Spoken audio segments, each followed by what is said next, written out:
a, o nosso momento de reflexão também, né, que faz parte desse processo de construção. Então, conversando com o Léo, conversando agora com o Lucas, também me deparei com isso e, né, deixei eles bem à vontade no sentido assim de que a gente tem aqui um espaço de partilha. É que é bem importante, né, a gente partilhar as nossas inquietações, as nossas dúvidas, a nossa crítica no processo, né, que é importante também a gente fazer a crítica e ajudar a construir, né, o processo como um todo. E aí, me deparei com realidades que eu já vivi com alunos de terceiro ano, que é essa realidade assim que a gente também fica questionando, poxa, mas esse curso que eu estou fazendo, né, conversando com o Léo hoje, ele, poxa, meu colega faz um curso bem diferente, as possibilidades profissionais para ele parecem maiores do que são para mim. Então a gente vai se deparando, né, com a nossa construção da nossa identidade profissional, também a partir das coisas que a gente vai tomando conhecimento. Por exemplo, eu pego um texto, poxa, eu não sei nada, será que eu sei alguma coisa? Quanto que eu tenho de acúmulo? Será que eu consigo construir alguma coisa? Então, a gente se depara com esses questionamentos, tá? É bastante comum, a gente se deparar com esses questionamentos. E é importante que a gente se sinta nesse espaço, quero dizer para vocês, que vocês se sintam à vontade também para partilhar essas inquietudes, porque nós estamos vivendo uma realidade muito diferente do que seria um encontro presencial. Né? Então, a nossa vida está diferente. Então, a gente precisa também fazer um pouco essa mediação do que a gente sente e do que a gente está vivendo. Né? A realidade que a gente está vivendo é muito permeada hoje, né, por essa tela, pelas dúvidas e inquietudes assim do amanhã, da construção da nossa vida, da nossa sociedade como um todo, né? Então é importante que a gente pense um pouquinho sobre isso, né? E eu quero dizer para vocês assim que nessa perspectiva, a universidade ela tem alguns espaços, tá? Ela tem alguns espaços para que a gente possa, deixa eu partilhar, que a gente possa também, enquanto estudante, encontrar um lugar para a nossa partilha. Eu vou colocar aqui no chat para vocês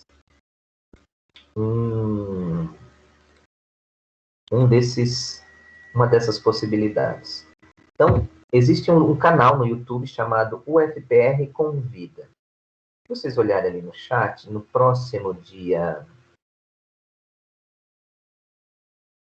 19, ou seja, daqui a 2 dias, às 17 horas, sem precisar de inscrição, vai haver uma discussão sobre rotinas e escolhas nas incertezas. Nós vivemos um momento de incerteza profissional, pessoal, enquanto sociedade, enquanto planeta, né?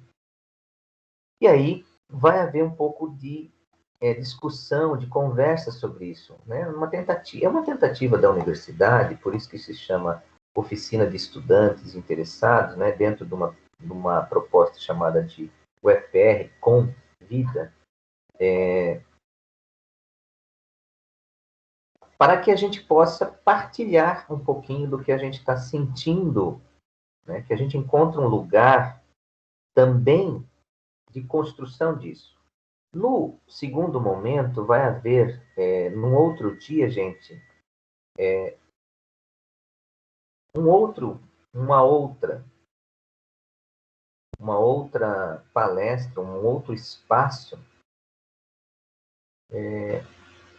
também, vou colocar aqui, no dia 26, para estudantes, comunidade, também para fazer esse momento de partilha, tá? Esse outro chama-se um seminário de acolhimento e prevenção em saúde mental, sabe? Por quê? Porque nós estamos vivendo um momento muito difícil, né, gente? Emocionalmente para todos nós.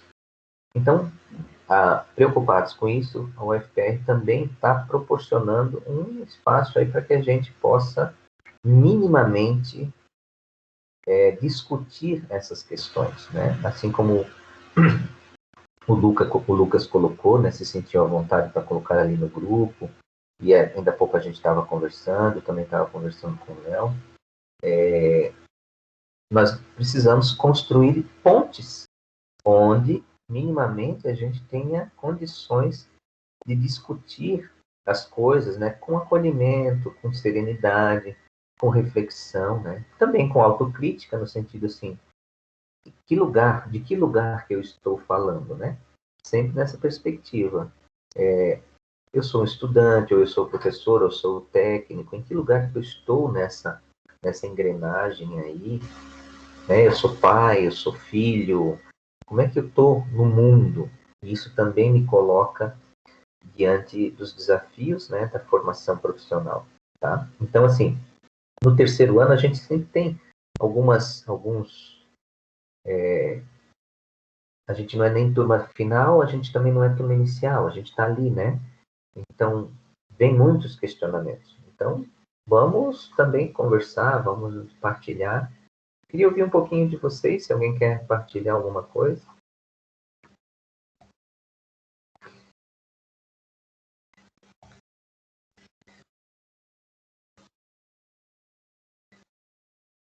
Alguém quer partilhar alguma coisa?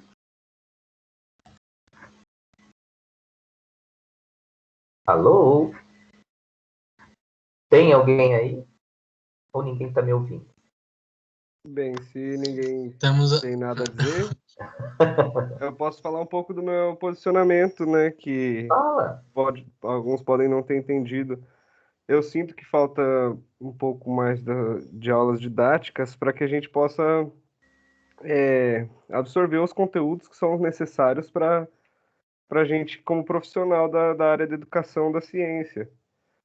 E eu acho que eu estou um pouco carente desse aprendizado, no caso, né? O que eu aprendo é mais por autodidata, que eu tenho a necessidade de dar as aulas, de fazer os materiais, e daí eu tenho que pesquisar por conta. Mas muitas vezes eu não sou um autodidata, eu preciso de um orientador para me dizer os possíveis caminhos que eu posso seguir, enfim.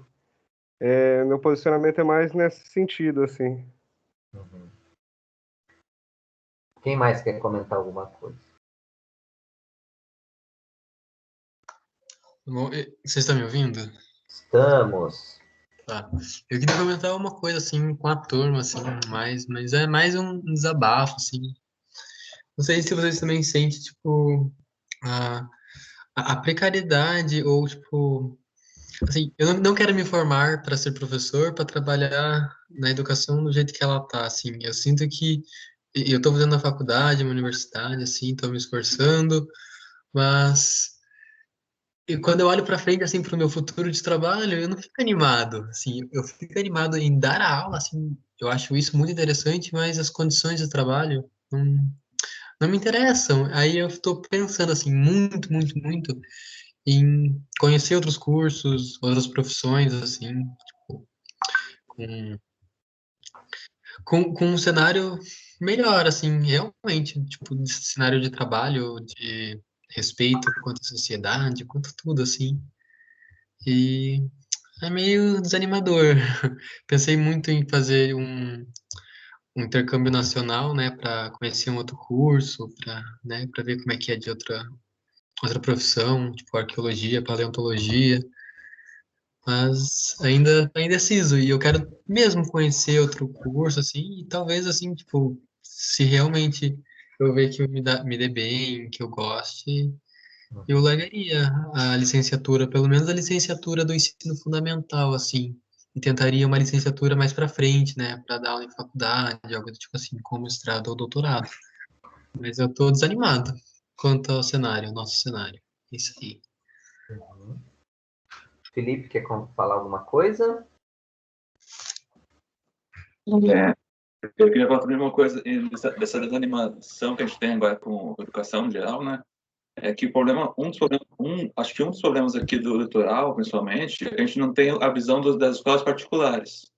Que tá certo que a gente é formado, tá sendo formado numa, escola, numa instituição pública para dar esse retorno para a sociedade, na educação pública, né? Mas eu acho que a gente não tem essa visão de que um aluno no curso de Curitiba tenha, que ele consegue fazer estágio numa escola particular e conhecer outra realidade, além da realidade que tem das públicas, entendeu? Então, eu acho que existem realidades para quem deseja, para quem quiser, né? Para quem tiver capacidade, tiver currículo, tiver motivação para ir dar aula numa particular. E eu acho que existe uma outra realidade de educação. Tem uma realidade que você pegar, por exemplo, algumas fundações, como a Fundação Lehman, outras fundações que eu já participei de congressos, como o Congresso de Aprendizagem Criativa que teve em Curitiba 2 anos atrás, que a gente foi. Então, assim, existe um mercado de educação muito maior do que você imagina na realidade do litoral, entendeu? Eu sei que a gente está voltado para dar aula na escola pública aqui, a gente está focado em dar continuidade nas escolas públicas daqui, mas existe muito mais uma educação num nível muito mais, com muito mais recursos e com muito mais motivação, às vezes, do que nas públicas, sabe? Nas particulares. Mas daí isso também exigiria que nós nos mudássemos para algum local que tivesse escolas particulares. Por exemplo, em Matinhos não tem só uma escola particular em Matinhos, né? Em outras, duas, né? Duas escolas particulares em Matinhos. Até em Guaratuba até tem um pouco mais, em Paranaguá tem um pouco mais. Mas eu acho que essa desmotivação é que a gente está só fazendo estágios no mesmo escola pública de sempre, que é a Verde Lara, Sertãozinho, Tereza Ramos, né? Então a gente está meio que preso nessa realidade e achando que a realidade é só essa, mas eu acho que existe muito mais amplo que isso, né? Posso estar errado quanto a isso, mas eu acho que eu pelo menos, quando eu for começar a trabalhar, eu quero tentar começar a trabalhar nas escolas particulares e visar uma escola pública quando eu tiver concurso público. No caso, não sei, abre a cada 8, a cada 10 anos abre um concurso público. Então, vou ter que trabalhar numa escola particular enquanto não sair concurso. Depois de sair concurso, eu faço concurso, tento passar no concurso e vou para a pública, né? Ou às vezes me mantenho na particular. Mas o que eu queria dizer é que assim, a nossa realidade de agora é muito na pública de uma cidade pequena, uma cidade de 35 mil habitantes, né? Não é a mesma coisa que uma pública de Curitiba. As públicas de Curitiba têm públicas muito boas, muito maiores, né? Pega o Colégio Estadual do Paraná, pega até colégios militares, assim, são instituições públicas de muito recurso, né? Tem muito recurso, tem professores muito bem capacitados e é um ambiente que te joga para frente, sabe? Enquanto em algumas escolas que a gente tem aqui no litoral, que você trabalha sozinho, você trabalha pensando somente na tua própria, tipo, trabalha para você, né? Porque o sistema educacional é muito deficitário, né? Então, eu acho que a gente tem que focar também em quem quer trabalhar. Lógico, quem quer trabalhar no litoral, aqui com as públicas, tudo beleza. Mas, às vezes, você vai ter que trabalhar sozinho, na tua própria força de vontade, né? Enquanto, se você for para uma instituição que já tem um grupo de professores mais com outra visão de educação, talvez seja mais fácil, né? Não sei porque eu não fiz estágio em escola particular para ter certeza sobre isso. Mas eu acho que existe um mercado de educação muito maior do que o que a gente tá tendo na realidade aqui no litoral do Paraná, entendeu? Acho que é só isso. Legal. Quem mais quer falar? Eu acho que o Lucas tinha colocado. Bem, eu esqueci aberta a mão aqui, aqui da mão, mas eu ia só colocar assim pro Léo que é legal outras áreas, se ele tiver interesse em outra profissão, né? Eu sei que aqui o nosso curso ele é voltado para a educação bastante, para a formação de profissionais que precisam aqui no litoral, né? Mas o curso de ciências ele é bem interessante porque ele te permite um leque de possibilidades, né? Você pode trabalhar depois, posterior à formação, se especializar em qualquer área praticamente, porque a ciência é relacionada a quase a tudo, né? Então, daí, com a especialização, a gente pode vir a dar aulas para superior ou médio, enfim. E também tem um outro ponto que eu acho legal falar, que a aula de hoje está bem rica, já desde o começo, que eu sentia muito que ficava meio que muro das lamentações, assim, e não se produzia. E agora tem bastante, desde o começo, assim, de bastante participação. As pessoas mais antes faziam o conteúdo, faziam as atividades e não tinha essa discussão, assim, tão acalorada das suas necessidades. Achei bem... Você plantou a semente. Então, eu acho que vocês trouxeram 3 coisas bem importantes, né? O Léo falou da incerteza, o Lucas falou da questão dos fundamentos, da didática, né? Do, do conhecimento, né? Ele está ávido, assim, por essa busca do conhecimento.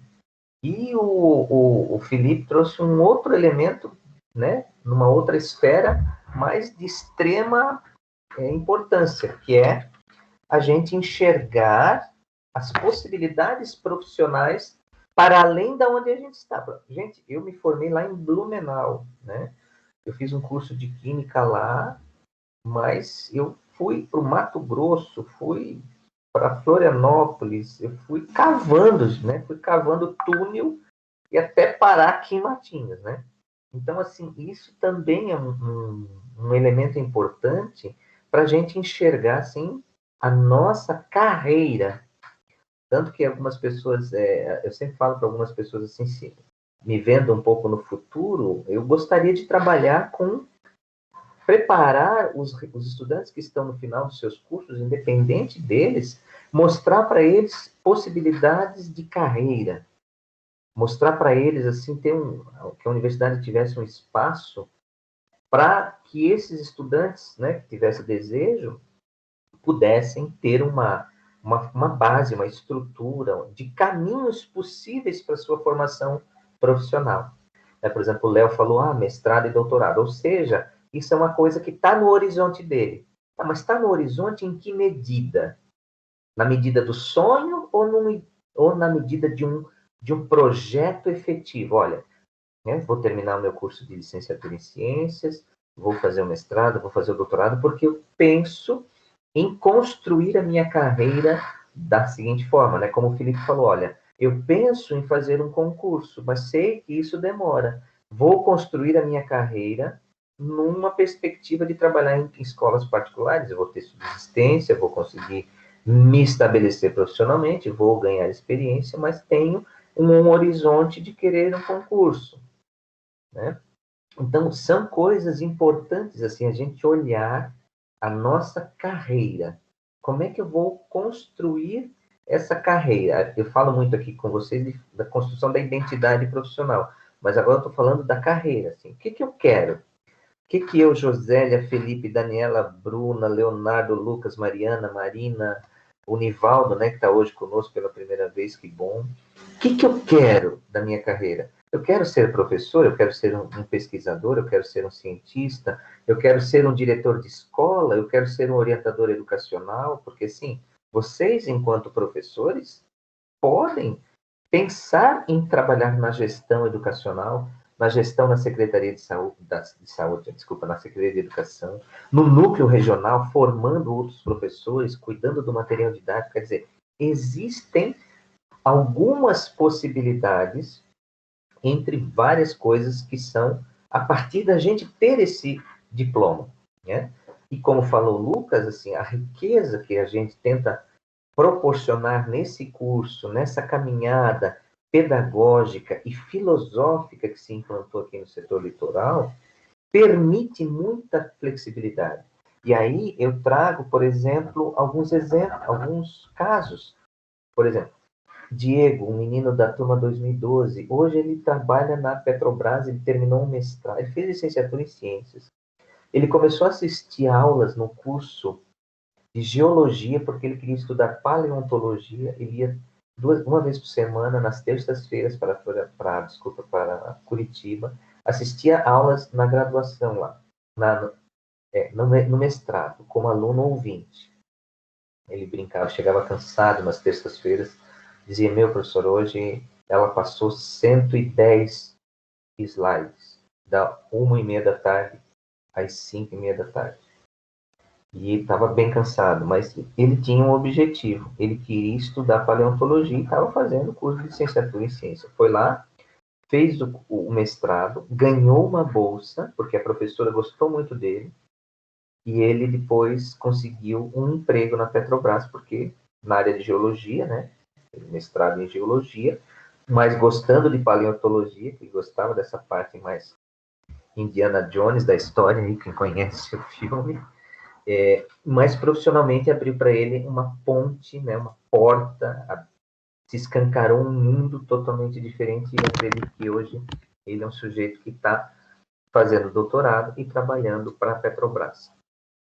Tenho alguns alunos que estão fazendo mestrado em ensino de ciências em Curitiba, né, pelo menos uns 5 já se formaram, estão fazendo, que fizeram curso de licenciatura aqui, então estão trilhando esse caminho de mestrado e doutorado. Então, tem algumas possibilidades. Tem estudantes que estão na Sanepar, né, que se formaram, hoje são supervisores, gerentes da Sanepar, fizeram curso de licenciatura em ciências. Então, essa gama de possibilidades a gente tem que enxergar. Daí, quando o Léo fala dessa incerteza, a incerteza tem que nos mover para a gente pensar nossa carreira. Né? Se ele pensa, não sei se eu termino esse... Não, termina. Para começar, você está na boca do gol aí, né? É só mais um pouquinho para botar a bola para frente. Não é o ideal, não é, mas de repente termina para você ter abrir o leque. Quero fazer uma outra graduação, quero fazer engenharia florestal, engenharia ambiental, mas termina esse negócio. Né? Isso é importante, assim, do ponto de vista da conquista, do ponto de vista de você se estabelecer como um sujeito que tem um diploma de nível superior, né, e que vai te abrir algumas portas. Né?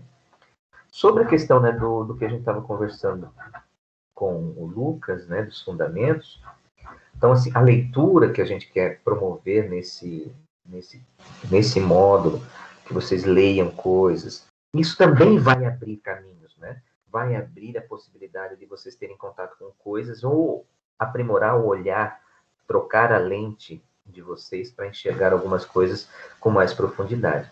E essa inquietude, sabe, Lucas, assim, de que a gente, poxa, eu não sei se eu estou carente de conhecimento, né? Isso é bem importante, mas isso que você falou, assim, de buscar, não deixe de fazer isso, né? Não deixe de fazer isso. Busque, estude, vá atrás, né? A gente, infelizmente, no Brasil, a gente tem uma formação, ela é muito, né? A construção da nossa educação, ela é muito, digamos assim, dependente de uma mentoria, da gente ter um mentor, um coach, né? Um professor. E isso, em certos momentos da vida, né? Eu vivi isso, assim, tendo que estudar no exterior, por exemplo, cheguei lá, o cara, a coisa funciona assim, vire-se, vá fazer do jeito que você achar que é para fazer, né? Por exemplo, o doutorado na Alemanha, você às vezes tem, um processo extremamente solitário em algumas áreas do conhecimento, porque eles querem que você produza sozinho e vá construindo tal, vá assistindo alguns seminários e, infelizmente, a coisa acontece assim. Mas, então, a gente tem que achar um equilíbrio entre essa questão da mentoria e essa questão de ser autodidata. Não autodidata do ponto de vista que a gente precisa ser um gênio, mas a gente precisa construir um processo de aprendizagem. Isso também nos coloca no mundo de uma maneira diferente, né? Seja ele profissional, seja ele pessoal, né? E também como um sujeito que vive em sociedade, que vai liderar, que tem uma ascendência na sua comunidade, né? Então é bem importante. Tem gente com o braço levantado, deixa eu ver. Alguém quer falar? Professor, Oi. queria só falar o negócio de terminar, né? Terminar para fazer se quiser fazer uma segunda graduação, por exemplo, quando você já tem uma graduação concluída, você consegue pegar provar para outro curso com as vagas remanescentes. Você não precisa fazer vestibular. Então, você tem essa facilidade de você não precisar fazer um outro vestibular. Então, se tiver sobrando vaga em biologia, em engenharia ambiental, das existências que eles têm durante o ano, abre, sei lá, 3 vagas, 5 vagas. Você tem um processo pelo FPR que se chama provar. Você consegue entrar nas vagas remanescentes, que são essas vagas que ficam sobrando todo final de ano. E se você já tem um diploma da federal ou um diploma de graduação concluído já, você tem facilidade para entrar nesse processo, sem fazer vestibular. Então, é uma dica, assim, pro pessoal. E aí, que lembrei agora, né, de outros estudantes, os nossos estudantes que passam por esse processo que é a graduação no setor litoral, né, que ela tem toda essa dinâmica das IXES, do PA e dos fundamentos, normalmente essas pessoas se colocam no mundo de uma maneira muito legal, né? Lembrei agora de uma outra estudante, a Sheila, que está lá fazendo doutorado em Portugal. Então, assim,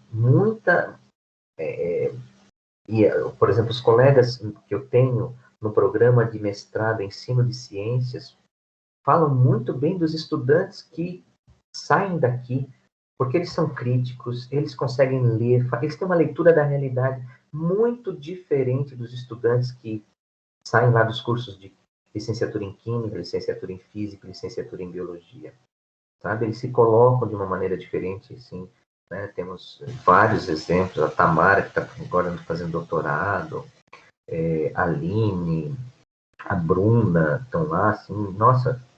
Então, a gente fica bem orgulhoso, assim, de que as pessoas que buscam, né, continuar a formação têm se colocado de uma maneira bem legal, assim, nos cursos que elas estão optando. Quem mais quer falar? Eu não falei nada não, professor, que eu cheguei atrasada na aula. Eu vi. Peço desculpa, eu estava fazendo uma mudança, mas deu tudo certo.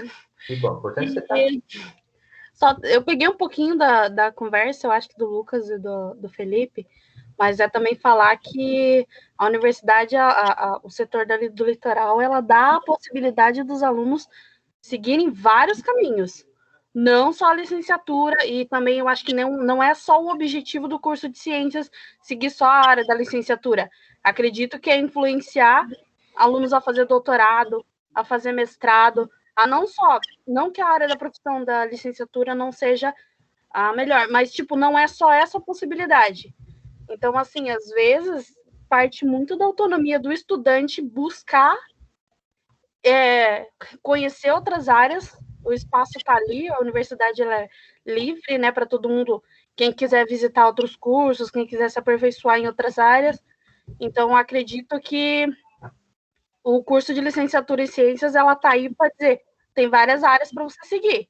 Se você quer ficar só na licenciatura, para dar aula para as crianças, para os adolescentes, ok, mas não é a única função ali do curso, e os professores não estão ali só para ensinar os alunos a serem professores, eles estão ali para ensinar o aluno a ser cientista, pesquisador, e seja o que quiser, mas eu posso dizer assim, a licenciatura aqui do nosso curso vai muito do aluno querer, sabe? Tipo, buscar um intercâmbio, isso tudo parte muito do aluno querer ir atrás. Não esperar que as coisas venham até você, sabe? Tipo, igual na discussão de hoje que eu pensei, assim, não é só esperar que o conteúdo caia aqui no nosso braço, na nossa mão, esperar que que o professor faça milagre. A gente tem que correr atrás, tem que buscar. Então, assim, quer construir uma autonomia como professor, tem que partir primeiro do professor. Não esperar que o professor nosso que está ensinando a gente construa na gente um personagem ali como professor. Tem que correr atrás e seguir esse caminho. Aí vai muito da escolha, né? É isso. Mas, assim, aproveitando a tua fala, obrigado, Bruna, sempre muito enriquecedora, da gente aproveitar, por exemplo, um momento como esse, aproveitar uma fala de um colega no grupo para nos apoiar, né? O que eu sinto bastante agora, em função dessa distância em que estamos, né, separados pela tela, é essa interação, essa sinergia. Então, a gente precisa, assim, nos apoiar com os colegas, vamos ajudar, né? Por exemplo, o Nivaldo, ele não participou daquele outro módulo. Já perguntei para vocês da Caroline, estou preocupado porque ela está matriculada, mas eu não sei, ela não está no grupo. Então, assim, nós precisamos construir esse, né? Para a gente ser melhor também, para a gente ser humano melhor.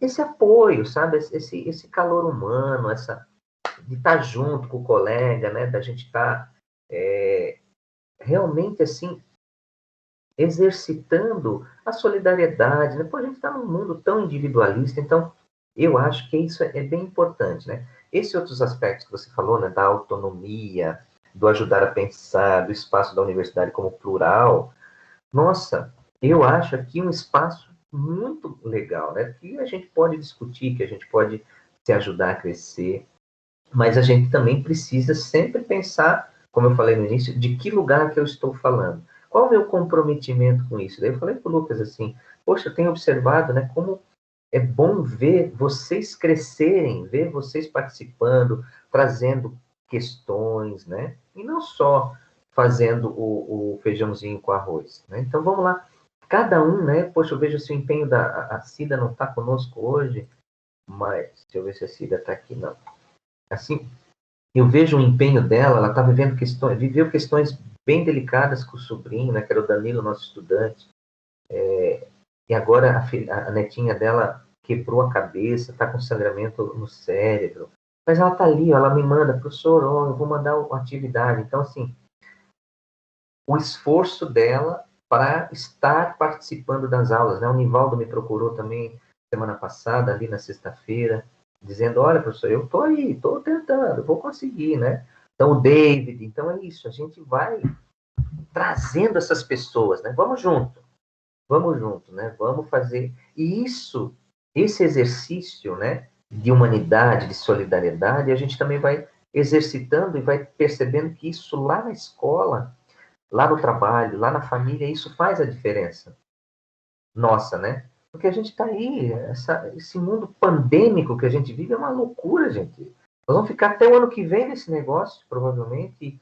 Quantas cepas ainda vão surgir, quantas vacinas precisam ser desenvolvidas. Quer dizer, isso tudo mexe com a nossa cabeça, né?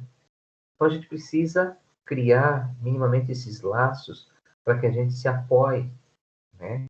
Que a fala do outro ela não seja para nós um objeto de desprezo, de crítica, mas de acolhimento.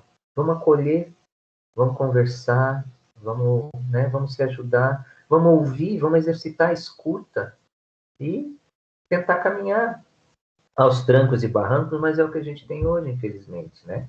E aí, claro, né? Nesse caminhar a gente erra, a gente melhora, a gente tropeça, né? E é isso. Mais alguma fala? Queria ouvir outras pessoas. Até a professora Marina. Oi, querida. Tudo bom, pessoal? Hein? Eu até queria colocar... Não sei se estão me escutando bem. Na minha família diz assim, ó, nós estamos aqui num papo gordo. Estão me escutando bem? Otimamente bem. Ah, tá. Não, até queria acrescentar nas suas palavras, os demais, né? Que eu vi um pequeno trecho do vídeo lá que o senhor passou, do Celso Vasconcelos, que ela fala... Isso, eu consegui ver, assim, bem rapidinho, mas o que eu vi me interessou, assim, na fala dele, todas as falas dele, né?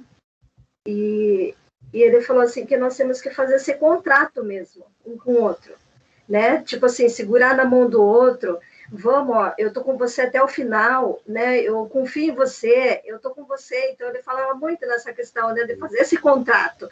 Tipo assim, se outro tá faltando, ó, por que ele tá faltando? Vamos combinar isso já no início, fazer esse contrato com os estudantes, né? Isso é entre nós também, no dia a dia, a família.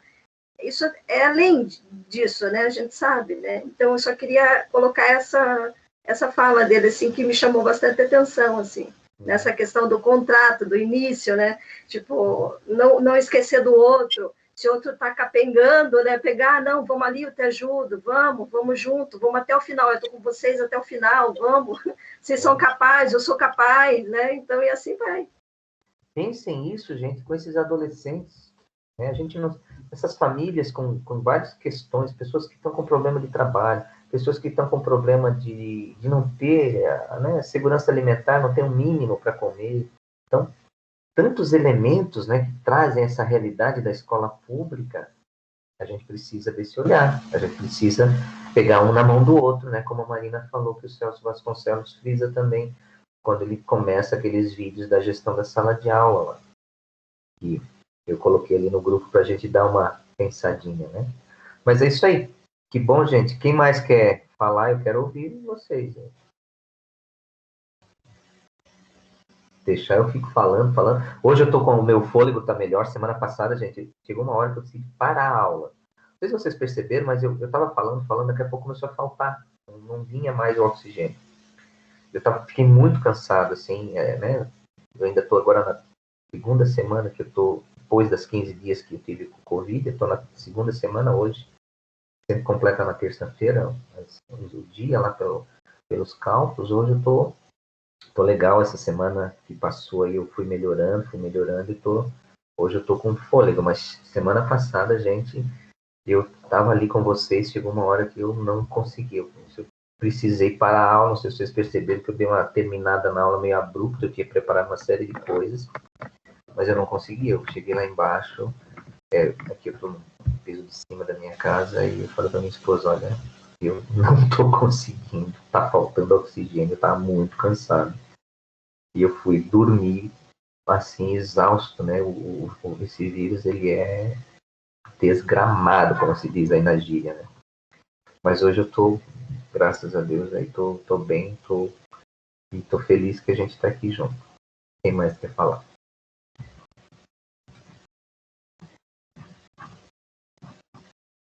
Tomara que meu gás não acabe logo. Vamos lá? Então, algumas pessoas me mandaram a atividade, eu tenho aqui registrado até para rapidamente a pessoa não dizer assim, ei, professor, eu mandei, se você não viu, né? Então eu tenho a do Leonardo, da Marina, do Felipe, da Ana, da Aparecida, da Daniela, da Josélia, do Lucas e da Bruna. Alguém mais mandou e eu não recebi? Então, assim, tentem me mandar, né? Eu estou pensando sempre nesse processo de escuta, de levar, né, em consideração a realidade de vocês. A ideia é que a atividade seja entregue sempre na semana seguinte, se alguém tem algum problema, né? Então, fale, a gente vai, né? A gente tem essa relação que a gente vai trabalhando o que é possível e vamos fazendo os ajustes. Então, as pessoas mandaram e quero ouvir um pouquinho, então, como é que foi fazer essa atividade, como é que foi tomar contato com esse material, com esse livro. Estou pegando o meu aqui para deixar mais pertinho. Quem é que quer comentar alguma coisa? Alô? Ninguém quer comentar nada?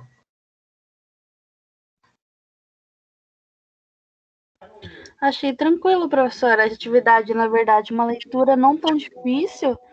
Só que, como eu falo, né? Sentar e ler. Ou tipo, tirar uns 30 minutos assim para fazer a lição. Não tava difícil a leitura.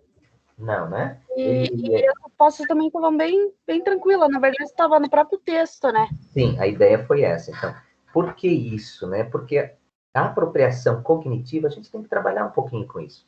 Então, a gente lê alguma coisa, daqui a meia hora parece que a gente esquece. Então, a gente precisa ter método, né? Então, a gente lê. Lembra que eu falei para vocês? Peguem um tópico daquele, leiam. É um parágrafo, às vezes vocês levam 7 a 10 minutos, você lê aquilo, destaca o que é importante. Algumas pessoas gostam de reescrever, então você já faz o quê? Um fichamento, né? Fichamento, não é fechamento, um fichamento. Fichar, ou seja, registrar as ideias principais, palavras que para nós são familiares ou não são familiares, que eu preciso me apropriar de algum conceito associado aquela palavra ou aquela ideia que o texto está trazendo. Então, isso é um exercício que, para nós, enquanto docentes, pesquisadores, cientistas, seja lá o que a gente for, gerente de loja, alguma coisa, ou um comandante de um navio, a gente precisa, né, para poder se apropriar de novos conhecimentos. Então, a ideia do texto era essa, né, que a gente lesse e que fizesse isso que a Bruna falou. Opa, o cara fez uma pergunta lá, vou ver onde é que esse negócio está no texto, né? O quanto isso é familiar para mim ou não. E aí, responder, a ideia não era ninguém fazer um tratado sobre aquilo, mas minimamente a gente construir, né, 4, 5 linhas, ou seja, também exercitar a redação, né? E é que a gente faz pouco isso, né? A gente exercita pouco a nossa redação. Quantas vezes a gente tem oportunidade de escrever, né? Então, trago aí o que o Lucas estava falando, né? Ao proporcionar a vocês esse tipo de exercício, é para vocês lerem, para vocês se apropriarem de alguns conceitos, para vocês exercitarem a escrita, o raciocínio, vou lá buscar, vou juntar as ideias, né? Daí, o como a gente vai fazer isso é o processo como a gente aprende. Tem gente que prefere pegar palavras e colocar no mapa conceitual, outros preferem escrever o texto, né? Bruna ia falar? Uma técnica bem interessante, que eu acho que no começo da faculdade, que o Felipe comentou comigo, é a técnica de Pomodoro, que você consegue escolher o tempo, sabe? Tudo que você tem. E daí você pode cronometrar, tipo, vai do quanto você ainda consegue ficar concentrado num texto. Tipo, normalmente, agora, quando eu comecei, eu ficava assim, uns 5 minutos, 10 minutos, aí na outra semana eu ia mudando para 20 minutos. Então, essa técnica de Pomodoro, ele é tipo um cronômetro que tem no YouTube, que ele é tipo um negócio que vai cronometrando o tempo. Daí, quando dá o tempo certinho, tipo, 5 minutos de estudo, ele só um sonzinho ali que você pode parar e fazer outras coisas.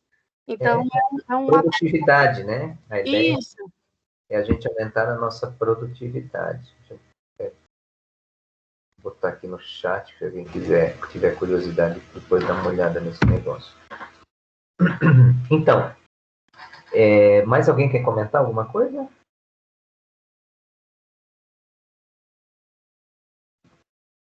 Eu vou projetar para você. Eu quero comentar. Fala, Léo. Então, para fazer as perguntas, né, primeiro, eu vou falar um pouco como é que eu fiz, assim, né? Ótimo, ótimo. Mas é compartilhar como a gente constrói as coisas. Então, eu li primeiro as perguntas, né, do texto. Eu vou ligar minha câmera para vocês me verem. Eu tô na praia agora. Não sei se vocês conseguem me ver. Eu tô nas montanhas, na verdade, não na praia, não vale. Tá nos Alpes, aí tem uns pinheiros meio diferentes. Tô vendo passear aqui. Mas enfim. Primeiro eu li as perguntas, né? E depois eu fui ler o texto. Depois, no outro dia, né, eu fui ler o texto. E já de cara, assim, eu já consegui identificar, assim, algumas respostas no texto mesmo. Mas eu achei, assim, tipo, o texto com bastante informação, com bastante informações diferentes, mas ele não se aprofunda em uma informação específica. Por exemplo, eu fiquei muito curioso a respeito da osmose e do processo da planta em levar a água do solo até as folhas. Aí, o livro, ele mostra um pouquinho, ele fala das nomenclaturas científicas e tudo mais, mas, sei lá, eu precisava de um desenho, assim, explicativo. Aí eu fui no Google e pesquisei mais coisas sobre o assunto. Ainda estou um pouco confuso, né, referente a isso, mas, enfim. Eu achei mais o livro como uma porta de entrada, assim, para os outros conhecimentos. Você é abordado com vários temas, você recebe vários temas, e depois vai se interessando, né, Ele junta um monte de coisa, né? Ele não é assim, aqueles livrinhos quadradinho didático, né? Ah, vou falar sobre isso, sobre aquilo. Não, ele vai juntando. E também eu achei as respostas todas na internet, né? Procurando nos sites, né? Sério? Achei todas as respostas, E todas as respostas, inclusive, citadas no livro mesmo. A pessoa fez uma breve resumão assim, do livro e colocou as respostas todas lá no link. Aí eu usei aquilo lá como base, né? Algumas coisas eu já sabia, até questões do solo, assim, eu tinha visto isso antes. Mas eu usei as questões lá delas respondidas como base para criar novas questões, tipo, novas respostas. Tipo, tentar linkar o conhecimento meu que eu já tinha com as respostas de lá. Uhum. Eu até usei um pouquinho algumas referências ali na viscosidade da água, né? Eu referenciei que da mesma forma que os peixes são lisos, né, todos com o corpo liso para não ter muito atrito, a gente usa roupa de mergulho, né, que deixa o nosso corpo todo liso, uma aerodinâmica melhor. Uhum. Mas foi basicamente isso, assim. E, isso, ó, isso aqui é o vale onde eu tô, pra vocês verem. Legal. Beleza. Mais alguém quer comentar alguma coisa? Eu posso dizer que o meu processo de criação ali das respostas foi próximo do Léo. É fácil identificar onde está a resposta ali no conteúdo do livro. Uhum. O conteúdo abordado é extremamente interessante. Eu acho até diferente do Léo, eu acho até que em alguns pontos ele se aprofunda assim nos conceitos de umas formas mais técnicas, com os dados estatísticos e tal, que não é de fácil entendimento e que são de áreas mais específicas, como da química e da física. Uhum. Mas é basicamente isso, é reproduzir o que está no texto conforme o que a gente pensa, conforme o nosso entendimento, né, nas respostas. Beleza. Baseado nisso, se alguém mais quer falar, levanta a mão aí. Eu quero trazer um pouquinho, então, na perspectiva que eu já tinha preparado, um pouco assim da junção do capítulo 3 e 4, que ele faz uma ideia de relação, isso tudo que foi falado aí sobre o ambiente físico e como é que isso vai acontecendo em termos de solo e de plantas, tá? Para a gente poder também, a partir do que vocês leram, a gente também... Estou compartilhando com vocês. Estão assistindo, estão acessando aqui o que eu disponibilizei agora? E na realidade é o que eu mandei para vocês da aula 2 da semana passada, que o meu gás acabou, eu não consegui mais falar, mas a ideia era que eu tivesse passado isso para vocês na semana passada, vocês lessem o texto, e a partir desta leitura do texto, vocês conseguissem, com a discussão que a gente fizesse na sala de aula, nessa nossa aula aqui, vocês conseguissem responder minimamente aqueles conteúdos, aquelas perguntas, tá? Estão enxergando? Sim. Tá. Sim, sim. Então, não quero deixar de... Ficou melhor agora? Ou melhor do jeito que estava antes? Então, professor, você está compartilhando só a tela do PowerPoint. Aí quando você coloca em tela cheia, ele é uma outra janela, dele não compartilha. Foi. Ah, não? Então, volta para cá. Aqui está partilhando. Aí aqui tá compartilhando, né? O slide e tudo. E dá Tá. para ver todos os slides, né? 1, 2, 3, 4. Porque não fica tão grande, né? Então, Isso. vamos então aproveitar e discutir um pouquinho sobre alguns aspectos que são colocados ali, talvez não na mesma ordem, mas que podem nos ajudar um pouquinho a entender um pouquinho mais ou trazer novas ideias, né, algumas questões sobre o que o texto aborda. Então, começa assim, né? Todo organismo é influenciado por restrições do seu ambiente físico. Ou seja, a vida vai se manifestar, seja numa savana, como essa onde a gente tem a imagem de cima, seja numa floresta tropical, seja numa região desértica, seja no fundo do mar, a partir das condições que a vida vai se manifestar ali, né, dentro dessa possibilidade que o planeta ou que as restrições desse ambiente físico oferecem. Por quê? Porque a vida precisa de energia. Para a vida se manifestar numa floresta tropical, numa área desértica, numa comunidade marinha, né? Ou lá nos antílopes ali, né? Que está mostrando no Quênia, por exemplo. Isso vai depender, então, da energia. Então, aqui a gente tem, por exemplo, uma outra imagem. O que essa imagem nos reporta, né? Um outro tipo de floresta, não sei se vocês conseguem perceber, né? Que ela é uma floresta onde há um caule bastante acentuado, onde as folhas vão estar bem na parte superior, né? E tem um caminho ali, então há um acúmulo, né, de vegetação por baixo dessa floresta. É uma floresta diferente da floresta que a gente está acostumado a ver aqui, que é a nossa floresta atlântica, né? É um outro tipo de floresta. E aí, então, já que a vida depende da energia, como mostra lá na primeira imagem que a gente viu, para que a vida se manifeste, para que os organismos possam viver, nós temos aí uma condição que é a temperatura, né? Então, falando um pouquinho, se a gente está falando de ambiente físico, a gente precisa levar em conta como é que as trocas de calor, né, como é que a vida, como é que o ambiente vai proporcionar aos organismos que estão ali vivendo essas trocas térmicas, e aí a vida vai se manifestar.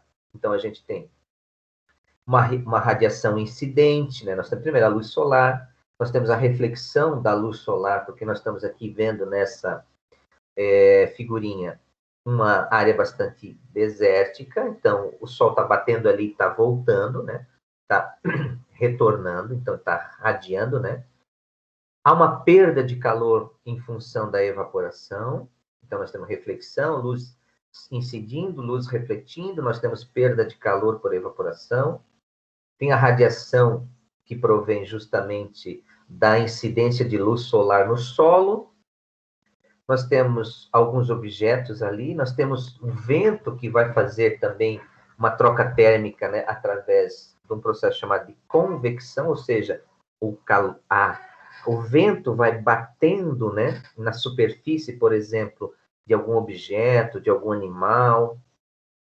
Isso vai fazendo com que o calor seja, que a energia, né, na forma de calor, ela seja arrastada. É como se a gente tivesse uma parede quente e estivesse colocando agora um ventilador. Então, o calor vai se transferindo, vai saindo dali, vai tendo perda de calor por convecção, né?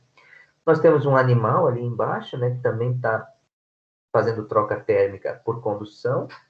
Então, ou seja, a temperatura vai definir uma série de comportamentos dos organismos, seja ele numa floresta, seja ele numa região desértica, como essa que a gente está vendo aqui. Bom, por que falar, né, de temperatura? E aí o Lucas trouxe, mas tem algumas questões estatísticas, tem algumas questões que são importantes ali que a gente precisa ter atenção. A temperatura é importante porque existe uma certa faixa de temperatura que é onde determinados sistemas, ecossistemas, biomas vão se estabelecer, e aí vai ter, então, digamos assim, uma condição ótima para que aquele organismo que ele vive funcione, para que ele viva daquele jeito, né? E como é que os organismos lidam com isso do ponto de vista fisiológico? Essa imagenzinha de baixo, ela nos dá uma ideia, né? Se a gente pegar essa imagem aqui, de baixo, nós temos ali o R, todo mundo está vendo? Existe uma palavra, o R da reprodução, o C do crescimento individual e o S da sobrevivência. Então, existe uma condição ótima nesse gráfico, né? Que é a da reprodução, ou seja, uma faixa onde aquela espécie se reproduz, tal. Existe depois uma faixa chamada de C, que é um pouco menor. Naquela faixa ali, é uma faixa onde há um crescimento. E dependendo de uma condição de temperatura bem adversa, o organismo vai se adaptar e aí ele vai definir, então, a sobrevivência dessa espécie, e não mais como espécie, mas como indivíduo. Ele vai dar um jeito de viver ali naquele lugar. Então, existem condições, né, para que isso... Então, existe uma condição ótima de reprodução, de vida, existe uma condição de crescimento e uma condição de sobrevivência. Para quem já viu aqueles episódios lá, né, dos pelados que vivem, que eles colocam as pessoas numa floresta e tal, é mais ou menos isso, né? Existe uma condição lá que o sujeito vai achar para sobreviver naquele lugar. Uma outra imagem interessante é essa figura aqui, ó.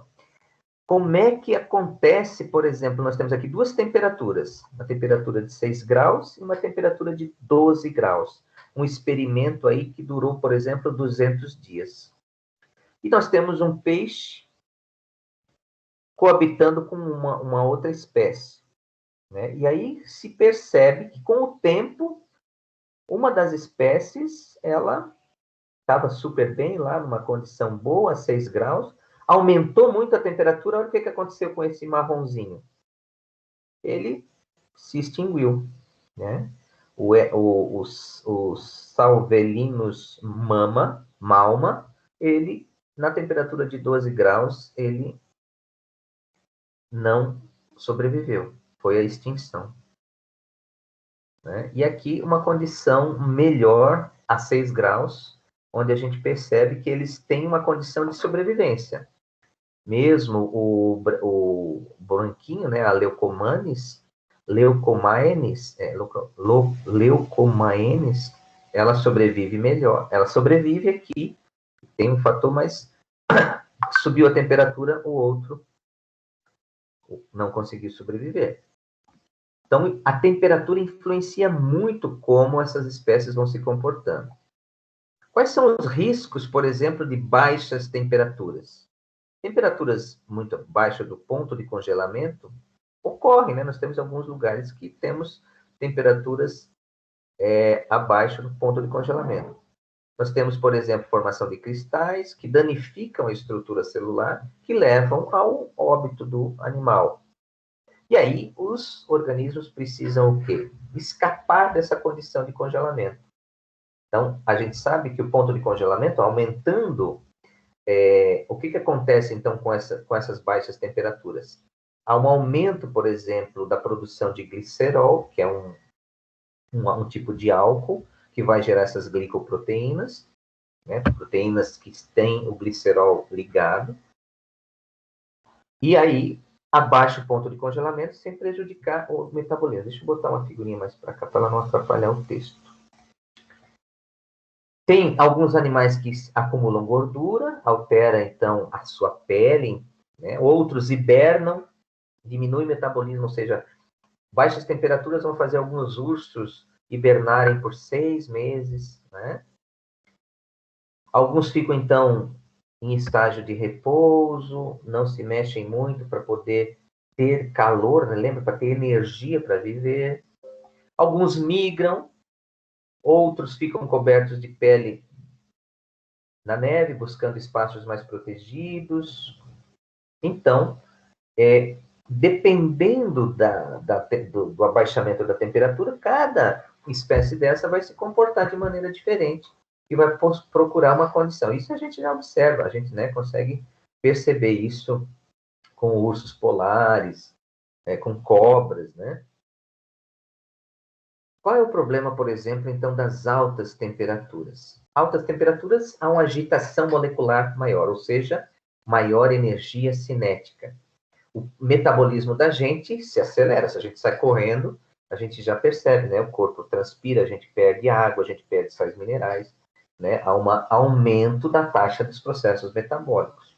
Por conseguinte, vocês já sabem, por exemplo, em casos de adultos, que lembra que a mãe já deve ter falado para vocês, que a avó, que a gente tem que cuidar muito com o aumento de temperatura de adultos. Adultos não podem ter, por exemplo, febres muito altas. Por quê? Altas temperaturas desnatura enzimas. Enzimas são proteínas. E aí é uma desnaturação. dessas proteínas, a pessoa pode ter um choque anafilático, ela pode ter um AVC, ela pode ir a óbito com o aumento da temperatura. Então, crianças, por exemplo, são muito mais resistentes à febre. Adultos, não. Não sei se já aconteceu com vocês. Se vocês, às vezes, têm uma febrezinha de 38, 39, 38 é uma coisa, né? 7,8 começa a ter febre. 38,2, 38,4. Daqui a pouco você está com 39 de febre, você percebe, assim, que o seu corpo parece que você não vai mais viver, né? Há uma desnaturação, uma instabilidade das proteínas e a gente fica mal mesmo, né? Por que isso? Porque altas temperaturas afetam propriedades físicas dos lipídios. Quem são os lipídios? São óleos e gorduras, né? A gente pode ter desidratação, né? Perder muita água. Vou fazer uma maratona, preciso me hidratar. No verão, tem muita perda de calor, né? Pela transpiração, então a gente precisa manter a temperatura corporal, né? Então, olha lá, um dano físico no metabolismo, o limite é 45 graus. A gente precisa manter a temperatura do corpo abaixo disso, né? O professor, alguém falou? Eu falei. Então, a questão da reprodução das tartarugas e alguns outros répteis lá, que conforme a temperatura, ele define o sexo dos ovos. Tipo, a tartaruga, se ela choca os ovos, né, acima de 30 graus, nascem machos ou fêmeas. Acima de 30, nascem fêmeas. E abaixo de 30 graus, nascem machos. Aí o que Eu não sei. acontece? Eu não desconheço isso, né? Dá uma olhada aí, depois tu responde para nós. Porque é de verdade, eu tô pesquisando aqui mesmo. E acima de 30 graus são fêmeas, né? Nascem em ninhada de fêmeas. E abaixo de 30 graus, né? Quando os ovos são chocados abaixo de 30 graus, nascem machos. Aí uma mudança climática pode fazer com que todas as ninhadas de tartaruga nasçam apenas fêmeas, apenas machos. Daí causando tipo uma extinção, um grande evento assim de. Sim. A gente que mora aqui no litoral, a gente observa um fenômeno a partir do mês de maio, que é a migração das tainhas, né? Todos já ouviram falar sobre isso, né? As tainhas saem lá das águas frias do sul do Brasil, né? Do Rio Grande do Sul, do Uruguai, e vêm buscando, então, águas um pouquinho mais quentes, né? Também para se reproduzirem, como outros animais o fazem. E aí, seja nessa época, nós, os pescadores aqui da região litorânea de Santa Catarina, principalmente, tem aquelas quantidades enormes de tainhas, né? Eles conseguem pegar cardumes muito grandes. E ali você observa que existem tainhas grandes, que são as fêmeas, que estão com ova, né, que são vendidas aí a peso de ouro, né? E as menores, que são os machos.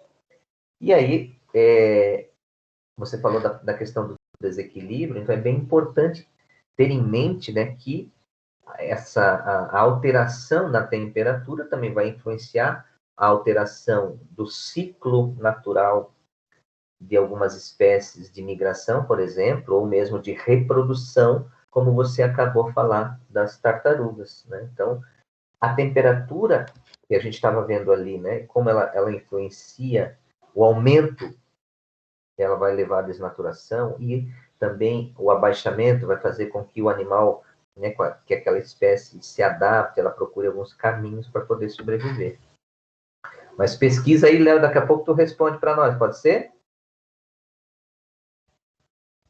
Pode sim, professor. Eu tô procurando um site aqui legal para mandar, mas é isso mesmo. Eu quero só ver um site que tem explicação científica sobre isso. Tá. Alguém mais que tiver interesse em ajudar o Léo, vamos lá. Água. Então, falando um pouquinho da água, né? Também lembra que a gente está falando agora de fatores limitantes para a vida. Então, falamos aí da temperatura, que é um fator, tanto o aumento da temperatura como o abaixamento, ele vai definir como é que aquela espécie sobrevive ou ela morre, né? A gente viu ali em 6 graus e em 12 graus, que pode, a diferença de o dobro de temperatura leva à extinção de uma das espécies. E como é que fica a questão da água? Pensando a água, né?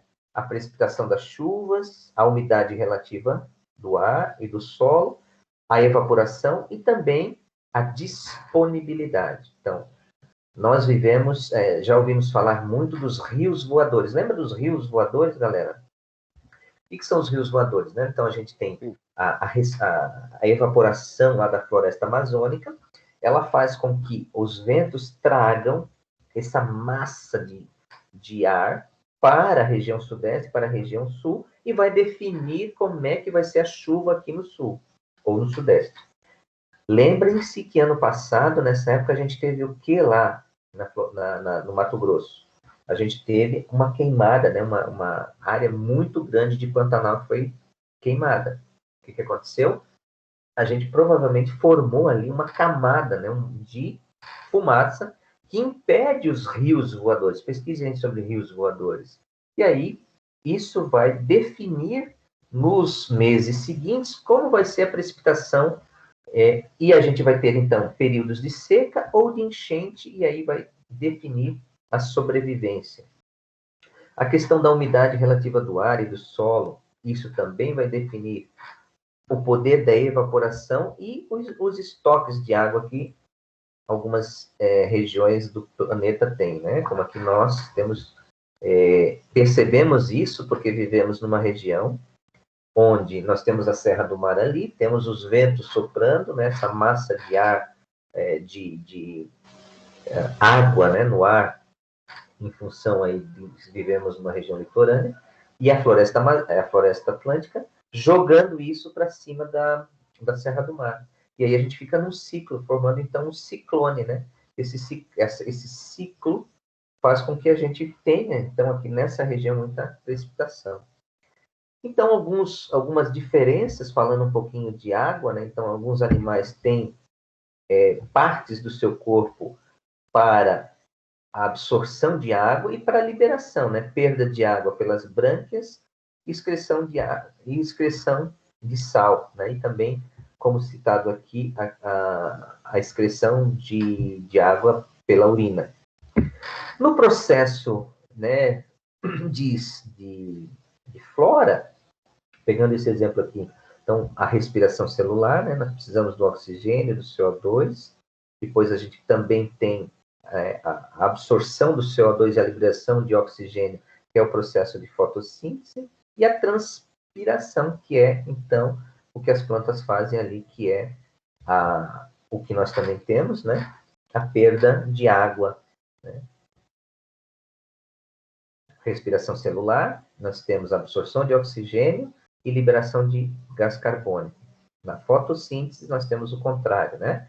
Absorção de CO2 e liberação de oxigênio. Aquele desenho clássico da fotossíntese e respiração. Aqui uma imagem, então, de uma região desértica, né? Como é que fica o ambiente com altas temperaturas, né? Algumas espécies conseguem sobreviver, né? Conseguem se adaptar nesses ambientes mais áridos. A gente pode perceber, por exemplo, que a vegetação é uma vegetação rasteira. Nós temos aqui algumas árvores com os troncos mais retorcidos. Isso advém justamente desse processo de adaptação, né? Procurar lá no fundo da terra um pouco de água para que essas plantas consigam respirar, para que elas consigam absorver água, né? Aqui tem um desenho, ou melhor, um gráfico que nos mostra um pouquinho como é que fica uma situação de excesso hídrico, uma situação de período de muita seca e um período chuvoso. É como a temperatura ela vai influenciar nesse volume, nessa precipitação pluviométrica, em função das temperaturas.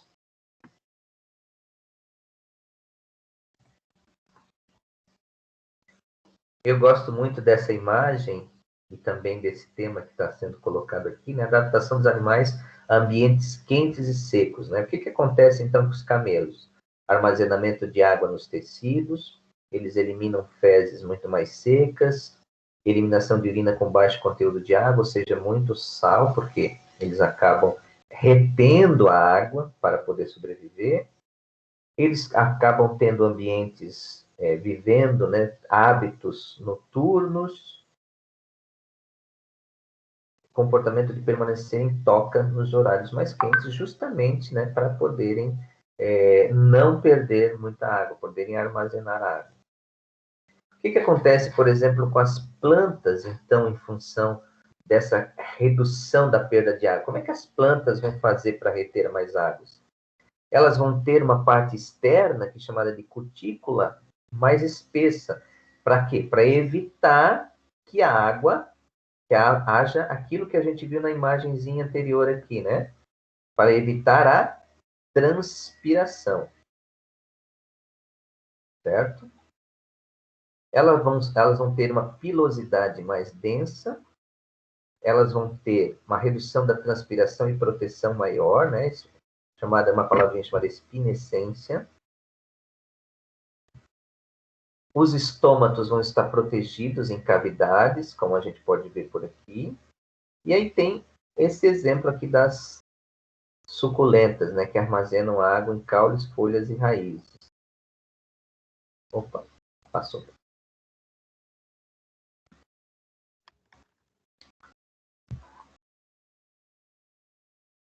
Aqui tem outro exemplo de de cactos, né? Uma palavrinha chamada perda sazonal das folhas, ou seja, elas perdem folha numa determinada época do ano justamente para poder reduzir a transpiração. Elas preferem não ter folha justamente para poder guardar a água no seu interior. Ou vão ter folhas muito pequenas. Aí elas vão ter raízes mais profundas justamente para poderem buscar água lá no interior do solo.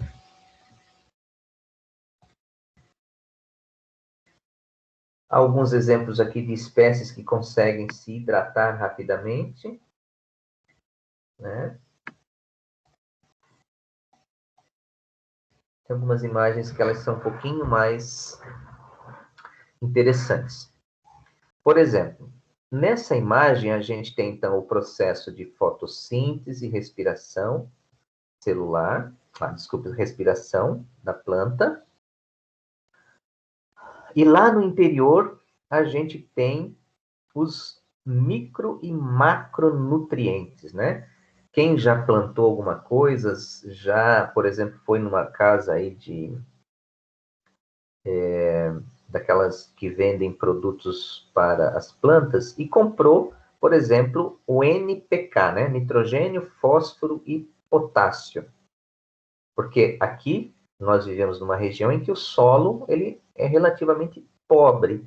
Então a gente precisa dessa força, né, dos nutrientes, dos macronutrientes, sejam eles os primários ou os secundários, como cálcio, magnésio e enxofre, para que tenhamos, então, né, esse fluxo de energia que ajude, então, a oxidação, né, no caso da fotossíntese, síntese de açúcar, e na respiração, a oxidação do açúcar, para que a planta possa, então, fazer o processo de fotossíntese e respiração celular. Mas as plantas também precisam dos micronutrientes, que são os em pequeníssima quantidade. Ela vai precisar de cloro, de cobre, de boro, de manganês, de zinco, de molibdênio, de ferro, que estão no solo, né? Ela vai precisar desses sais minerais, sejam eles macronutrientes ou micronutrientes.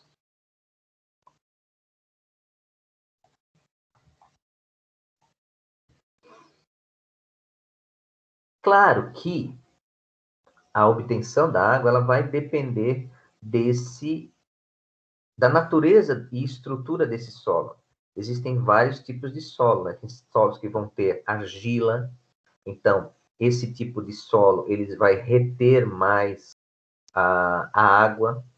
A gente sabe, por exemplo, que a areia, a água permeia, né? Ela é muito mais permeável e ela não retém, né? É interessante que o solo tenha em função da presença da natureza do solo e a presença da água, nós vamos ter, então, mais sais dissolvidos.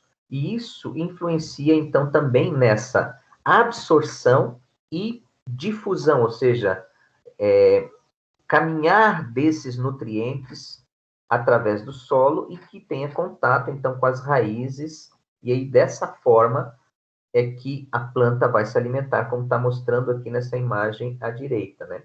Então, solos com mais argila retém mais água. E o que tem na água? Os sais minerais.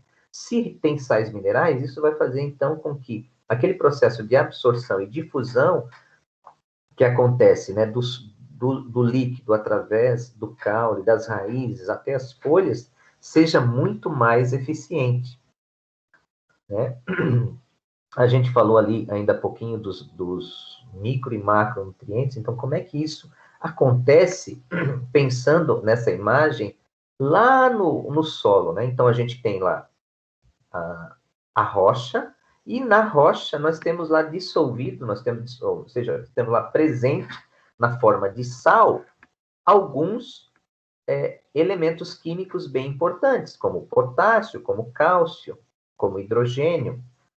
E essa disponibilidade desses elementos, ela é função de uma grandeza que ali no nosso texto fala, que é o pH. Quem é que lembra o que é o pH? Potencial hidrogeniônico. Então, existe um pH ideal para que o nosso organismo funcione. Existe um pH ideal para que alguns elementos químicos que estão na forma de sais minerais, na forma de rocha, possam ser absorvidos pelo solo e assim também possam ser absorvidos pelas plantas, né? Então, essa disponibilidade, como diz aqui, ó, ela é dependente do pH e da temperatura. Por que da temperatura, professor? Lógico, a temperatura ela vai fazer com que haja uma agitação molecular maior, né? E aí há uma competição também dos íons que vão sendo liberados. Tem alguns íons que são liberados mais facilmente. Tem alguns íons que são liberados com uma alteração do pH, um pH mais básico, nós vamos liberar cálcio, potássio. Um pH mais baixo, tipo pH abaixo de 7, é um pH ácido, nós vamos liberar os íons hidrogênio, por exemplo. Mas existe uma outra coisinha também chamada de trocas gasosas, né? A gente sabe que algumas plantas também vão fazer troca em função da porosidade, né? Da formação ali da sua estrutura fitofisionômica, e aí a gente vai perceber que a migração desses nutrientes, elas vão ocorrer de forma ou mais rápida ou mais devagar. Então, tem umas plantas, por exemplo, que são ricas, a gente olha assim a planta, nossa, como ela é verde, mas é um verde bonito. Elas são mais ricas em magnésio, porque, né, esses elementos químicos conseguiram transitar através desses estômatos, das folhas, dessas células, de uma maneira um pouco mais eficiente. Então, as moléculas de água formam uma camada que circula. Então, por isso, a água consegue, como o Léo estava preocupado, estava pensando, como é que isso acontece? Né? Como é que a migração, então, da água, né, esse processo osmótico aí através do caule? Por quê? Porque existem plantas que têm, olha lá, no seu interior, mais moléculas. No seu interior, alguns caules formam, então, uma coluna de água, né? No que se chama de xilema. São canos, como se fossem canais, e esses canais, então, permitem que a água migre para o interior e traga os nutrientes lá do solo e faça com que essa planta cresça de uma maneira melhor, né? Aqui, então, a gente tem um pouquinho o exemplo da respiração celular e das fotossíntese. Eu tenho aqui um carboidrato, ou seja, um carbono ligado a hidrogênio com oxigênio, ou seja, tem um açúcar. Quando ocorre, eu pego esse açúcar, né, a planta pega esse açúcar e faz um processo de oxidação, ou seja, introduz oxigênio e libera água, vai formar gás carbônico. O que acontece na fotossíntese? É o contrário. O gás carbônico, na presença de água, ele reduz o oxigênio e vai formar os carboidratos. Então, eu preciso aqui de oxigênio para formar os carboidratos. Aqui eu libero, então, a água para formar o dióxido de carbono. Então, é isso que acontece, essas trocas gasosas que acontecem no processo de oxidação e de fotossíntese, ou seja, de respiração celular e de fotossíntese. É isso que acontece na superfície da folha, né, das plantas. Nós falamos até agora de água. Agora, por que o oxigênio ele é tão importante para esse equilíbrio que a gente está falando? A gente está falando basicamente do quê? Do ambiente físico. Como é que esses elementos químicos, eles influenciam, né? A gente falou da primeira coisa, a temperatura, a gente falou agora da água, e a gente vai falar do oxigênio. Por que o oxigênio é tão importante também para proporcionar um ambiente físico favorável à manifestação da vida, seja ela animal ou vegetal? Então, a gente sabe que na atmosfera tem 21% de oxigênio. É necessário um processo de oxidação para que haja liberação de calor e aí de energia, né, na forma de calor ou de luz, para que a vida, né, se manifeste. A gente precisa do oxigênio para viver. Temos oxigênio no solo, temos em vários tipos de espaços, temos nos lagos, né, e o oxigênio, ele tem uma baixa solubilidade em água. E essa solubilidade, ela é influenciada pela temperatura e também pelos sais presentes. O que eu quero dizer com isso? O que é solubilidade? Quando a gente pega sal e joga na água, a gente consegue mexer e dissolver, né? Mas vai chegar mais ou menos numa certa quantidade que eu não consigo mais dissolver. Então eu digo que esgotou, eu não tenho mais moléculas, eu não tenho mais espaço para que aquele sal ele se dissolva na água. E isso acontece não só com sal, com outros sais minerais e também acontece com o oxigênio. Um outro sujeito muito importante nesse processo é o CO2, né? Ou seja, o CO2 é a única fonte de carbono não biológico. Na atmosfera, nós deveríamos ter de 0,03 ou 0,04. E que é necessário, para que ocorra a fotossíntese, que os organismos, eles absorvam o gás carbônico. Ele é muito solúvel, diferente do oxigênio, ele é solúvel na água, e ele vai formar o que a gente chama de bicarbonato. O bicarbonato é esse íonzinho que está aqui, ó, é o HCO3. Então, eu tenho oxigênio, eu tenho gás carbônico, o gás carbônico se junta com a água, e na água ele vai formar o bicarbonato. Opa, professor, bicarbonato me lembra sal de frutas. Eu estou com o estômago ruim, vou lá tomar sal de fruta. Aí eu coloco sal de fruta na água, o que acontece? Ele libera gás carbônico. Então, a gente tem ali um processo de liberação de gás carbônico. Ele é incorporado na água pela respiração dos organismos aquáticos e pela decomposição de matéria orgânica, certo? Então, ele é extremamente importante, tá?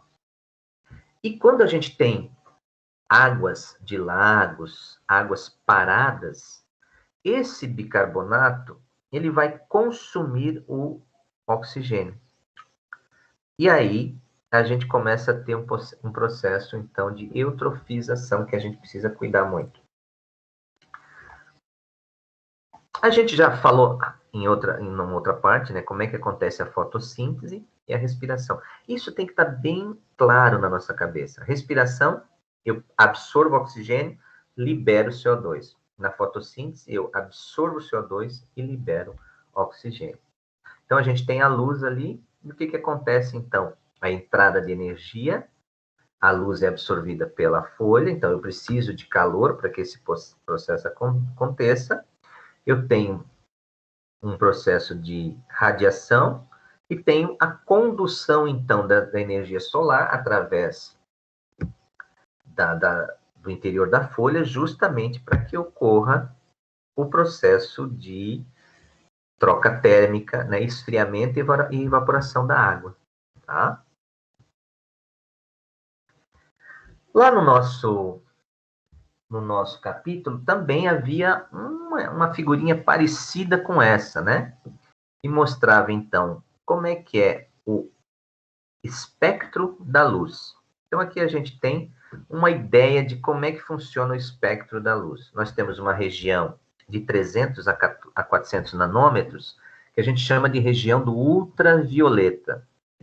Depois, a gente tem uma regiãozinha de 400 a 500, ou de 400 a 700, que é a região que a gente enxerga, que é o visível. E depois de 700 em diante, nós temos o infravermelho. Quem já foi no fisioterapeuta usou esse infravermelho, né, para fazer um processo lá principalmente de recuperação muscular, né, de recuperação de alguma pancada. E, então, essa ideia e como é que funciona a radiação solar como recurso para os organismos autotróficos. Olha só, nós temos o ozônio. O ozônio é o oxigênio com 3 átomos, é o O3. Ele absorve luz na região ultravioleta do espectro. Então, é dessa forma que lá em cima, né, nós temos uma região onde nós temos uma camada de ozônio, então essa radiação solar é absorvida ali nessa região, ou seja, ela dá uma filtrada na quantidade de energia que a radiação solar transfere para o planeta como um todo, né, para a Terra. Depois existe uma região chamada de infravermelho. O vapor de água e dióxido de carbono absorvem luz nesta região do infravermelho. E a gente consegue enxergar esse visível, tá?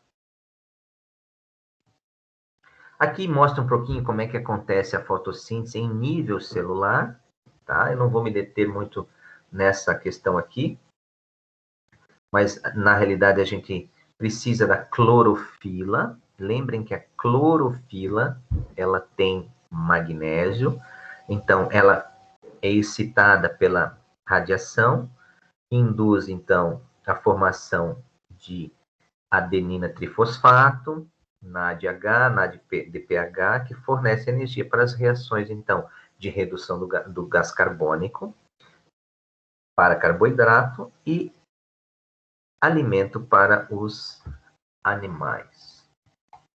Aqui tem mais um pouquinho de como é que funciona, né? Existe um ponto ótimo, um ponto de equilíbrio para que essa fotossíntese aconteça, né?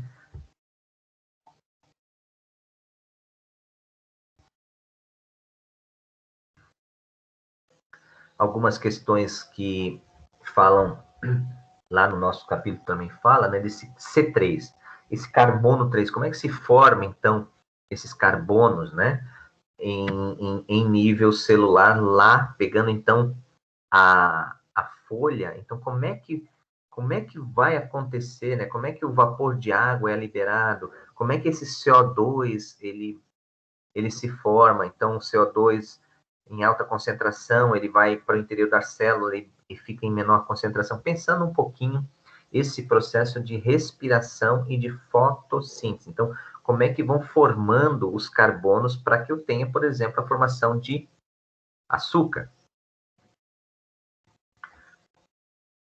Aqui, como é que acontece, então, as trocas gasosas? Por que entra CO2 e sai água, né? Como é que o interior, né? A fitofisiologia da folha funciona em nível bastante, digamos, micro, né? Transpiração celular.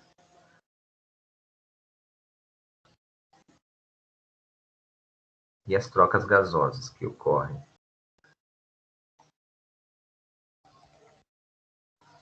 Então, aqui também fala como é que vão formar o carbono 3 e o carbono 4 dessa glicose.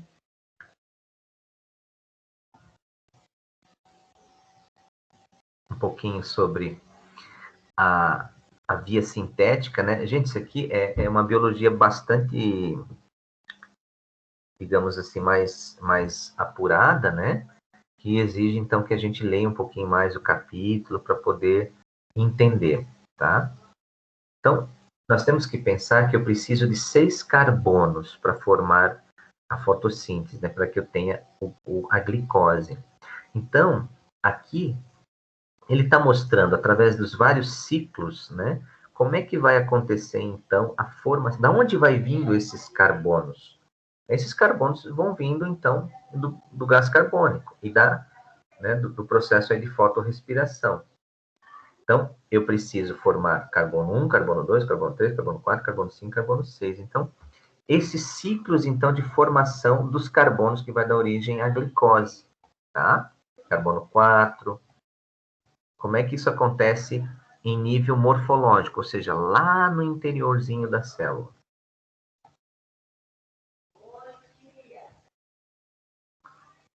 Opa.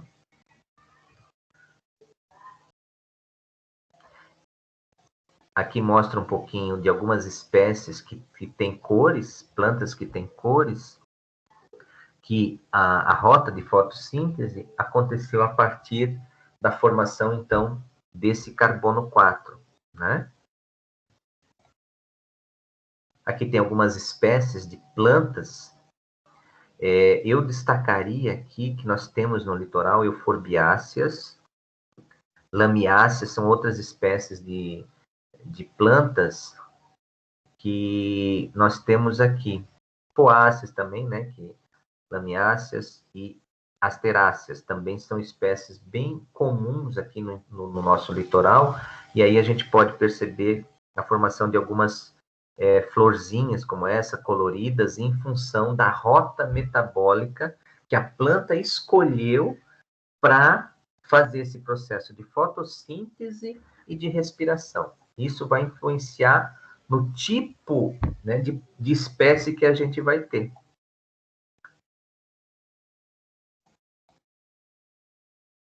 Então, aqui, essa parte, eu confesso assim que eu não tenho um grande domínio de árvore filogenética. Eu vou pedir para um professor da área de botânica vir dar para nós uma aula e vai nos ajudar para a gente entender um pouquinho como é que é essa árvore filogenética. O que é isso? Né? Como é que os botânicos definem um tipo? Essa planta pertence a tal gênero e tal espécie. Como é que eles definem isso? Né? E aí eles fazem uma coisa chamada de correr uma chave. Mas o que significa isso? Eles precisam olhar as várias, como aqui, né? Vários tipos de caminhos metabólicos que a planta escolheu para se formar. E aí, a partir disso, né, há uma definição, então, do tipo de folha, da formação dessa folha, como é que essa folha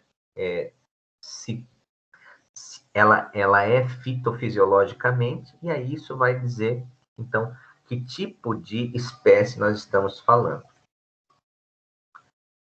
Então, aqui, eu tirei, né, um pouquinho da nossa parte lá de economia da natureza. Existem outros livros de ecologia. Infelizmente, a gente não está tendo acesso à nossa biblioteca, mas ali nós temos livros muito legais de ecologia vegetal e de fundamentos de ecologia, que vão falar um pouquinho, então, daquilo que eu destaquei mais no início, né, que é o objetivo dessa questão do ambiente físico. Então, como é que a temperatura, como é que a água, como é que as trocas gasosas de oxigênio e CO2 vão influenciar, basicamente, na formação e nas escolhas, né? Como é que isso vai proporcionar com que os organismos consigam viver num determinado ambiente.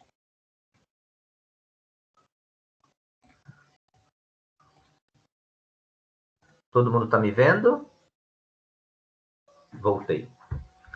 Sim. Então, gente, na realidade, na semana passada eu queria ter conversado um pouco mais com vocês sobre isso aqui, porque daí a partir disso ficava um pouquinho talvez mais fácil para a gente ler esse capítulo, né, que fala aqui das trocas térmicas, né, propriedades térmicas. Depois ele avança para fotossíntese e respiração, né, como é que então a luz vai influenciar na formação da biosfera, aquele distribuição espectral, né, do espectro eletromagnético que eu mostrei para vocês, que existem, então, condições de maior energia e menor energia. A luz ultravioleta, ela é muito mais energética.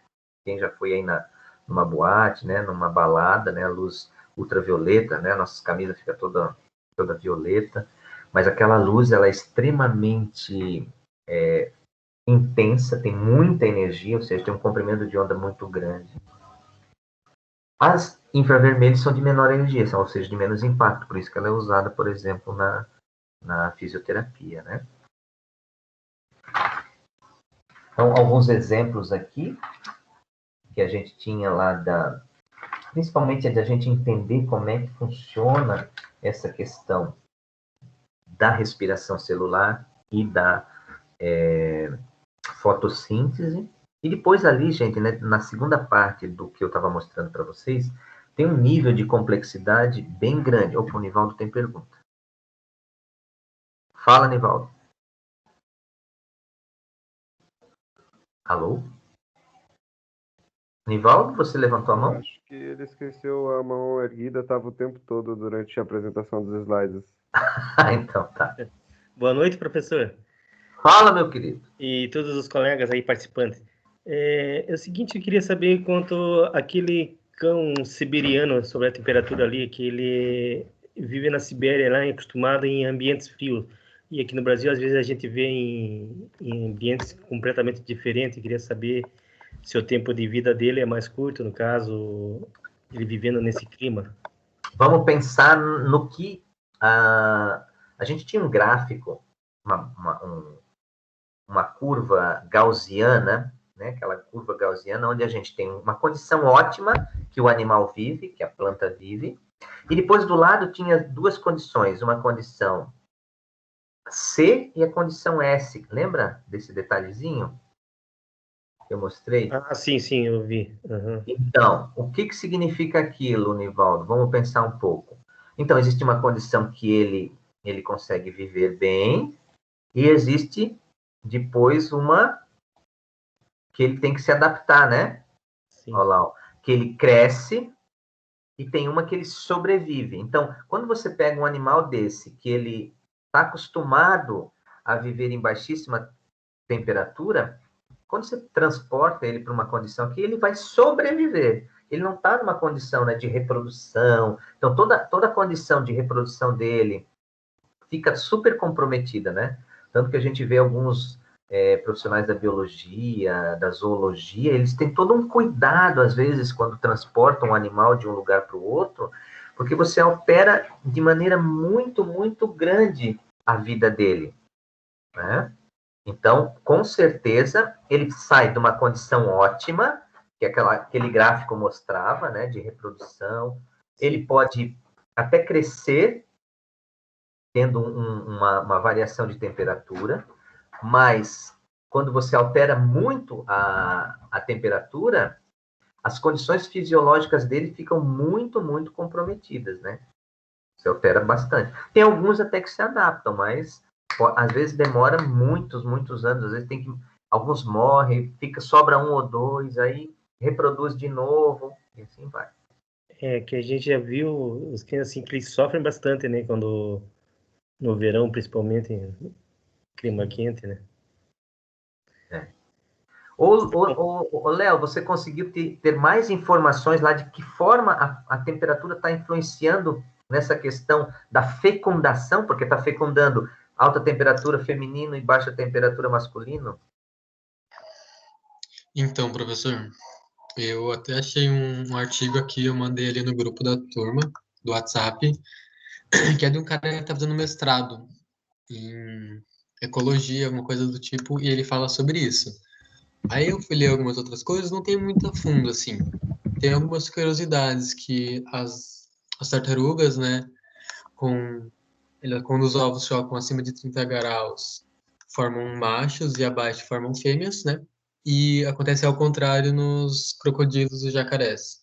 Em algumas espécies, no caso.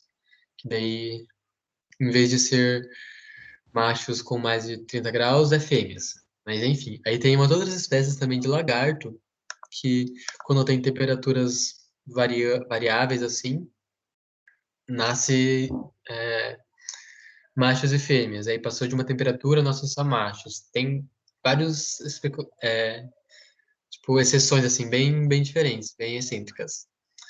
Aí tem umas experiências que eles fizeram, tem várias experiências, na verdade, até com tartarugas brasileiras e tal, que é com as chocadeiras, né? Eles vão fazendo a chocagem dos ovos, não sei se é isso que falam, né? Com temperaturas variadas e nasce só um determinado sexo, enfim. Aí eu mandei o link ali, ele é um pouco grande, mas tem bastante informação. E aqui eu estava lendo, aqui a temperatura ela afeta na produção das gônadas dos embrião, as gônadas sexuais. Aí, conforme a temperatura alta ou baixa, as gônadas masculinas ou femininas são ativadas. Só que isso não entendi. Olha só. Gente, nisso, agora eu vou contar uma historinha para vocês. Eu fui trabalhar na Universidade Federal do Mato Grosso e eu revi lá um colega que era professor comigo no ensino médio aqui em Santa Catarina. E ele estava trabalhando lá. E quando ele saiu daqui, o médico que ele consultava, o urologista, falou que ele não poderia ser pai. Infelizmente, ele não tinha produção suficiente de espermatozoide. Ele morava em Brusque, Santa Catarina, a terra da Havan. E quando eu cheguei lá, eu encontrei, assim, a primeira coisa, né, uma felicidade a gente se encontrar. A gente tinha trabalhado 5, 6 anos juntos no ensino médio, e a gente acabou se encontrando lá no Mato Grosso. Depois a gente está assim, uns 5, 6 anos sem se ver.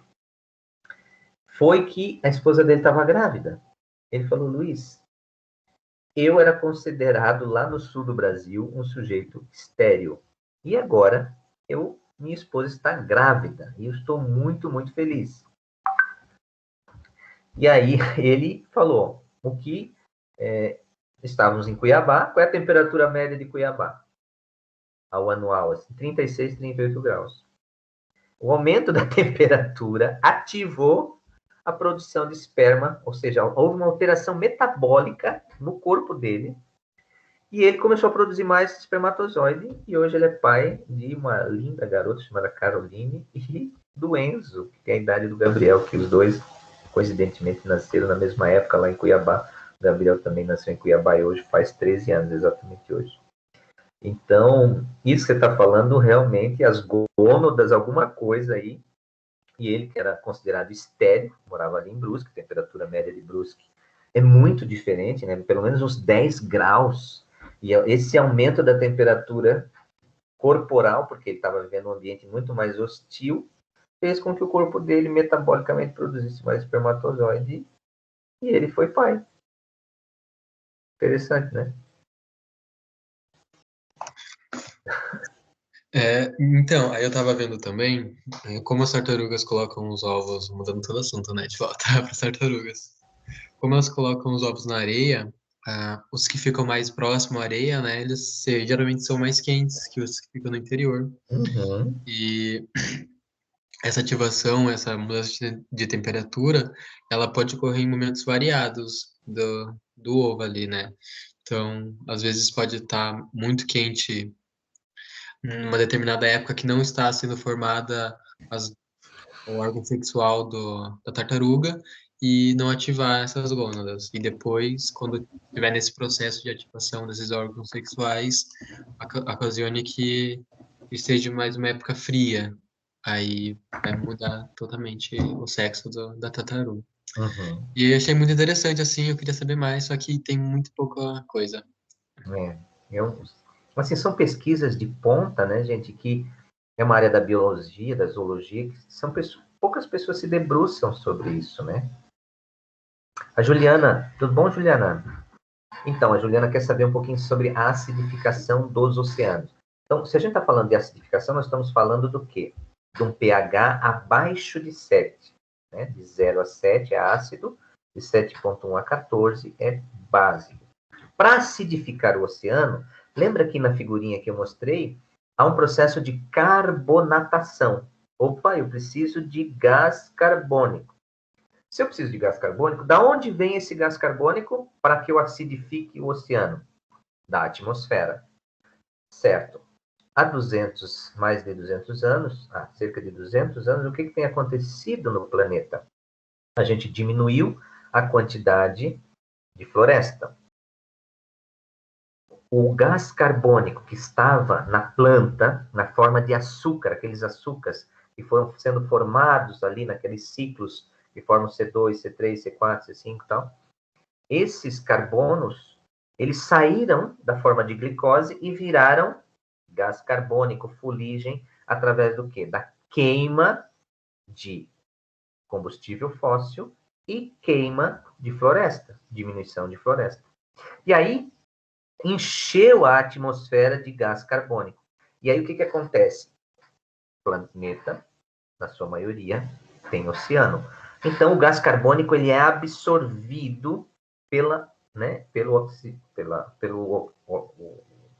oceano. Chove, né? Chove água, a água se junta ao gás carbônico, carbonata e cai no mar. E aí, então, vai acidificando, vai diminuindo o pH do oceano. É dessa forma que acontece, então, esse processo de acidificação do oceano, que se intensificou com duas coisas. A Revolução Industrial, ou seja, né, mais indústria, jogando um monte de gás carbônico no ar, e também a queima das florestas e de combustíveis fósseis. Beleza, Juliana? Alguém mais tem alguma questão?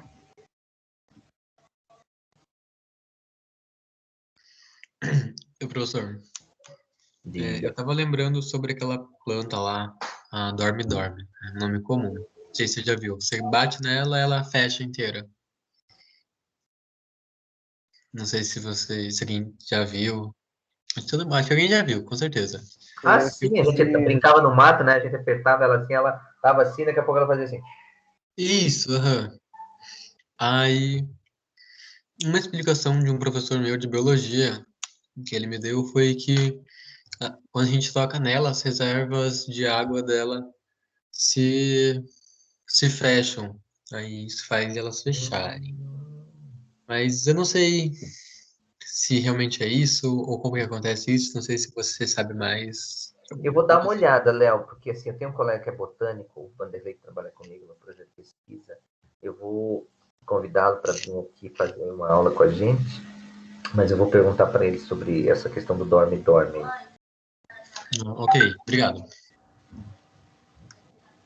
Mais alguma questão, pessoal?